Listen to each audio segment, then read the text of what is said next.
உலகன் தொலைக்காட்சிக்காக ஆசான் செந்தமிழ்ச்சி. இந்த அறம்பொருள் இன்பம் இது மூன்றையும் தமிழ் இலக்கியங்கள் நிலம் பிரித்து சொன்னது மாதிரி வேறு எந்த இலக்கியங்களுக்கும் இல்லை. காரணம் அவர்களுக்கெல்லாம் நிலையான நிலம் இல்லை.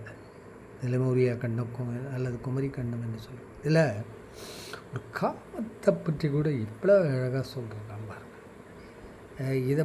இதையாவது பல பேர் கேட்பீங்களான்னு தெரியல. ஒருத்தர் என்னையா காமம் காமம் என்பதோ யாதனில்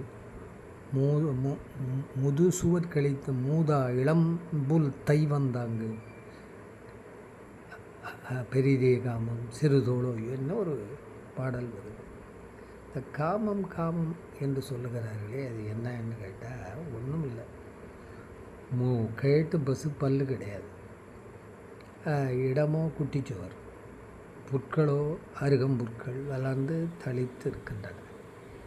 அது அப்படியே மேய்ஞ்சி பயிரோ பெரிது. அது ஆசை, எவ்வளவு ஆசை, அது அப்படியே எல்லாத்தையும் சாப்பிட்டுடணும், உள்ள தள்ளிடணும்னு ஆசையில் பிடுங்குது. பல்லு இல்லை, பிடிச்சி ஈரால் அமுக்கி எடுத்து இதுங்குது. பாதி கூட வரல, இருந்தாலும் மெல்ல முடியல, உள்ளே போனாலும் ஜீரணிக்க முடியல.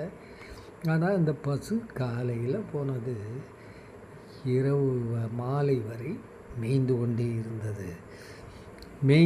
இருந்தது. மறுநாளும் அதுக்கு நிறைவு அடையவில்லை. அது தாண்டா காமம். இது மாதிரி எவனாவது ஒரு காமத்தை பற்றி உலக இலக்கியங்களில் இவ்வளவு நுட்பமாக உதாரணங்களோடு சொல்லியிருக்கிறானா என்று எனக்கு சொல்லுங்கள், நான் ஏற்றுக்கொள்கிறேன்.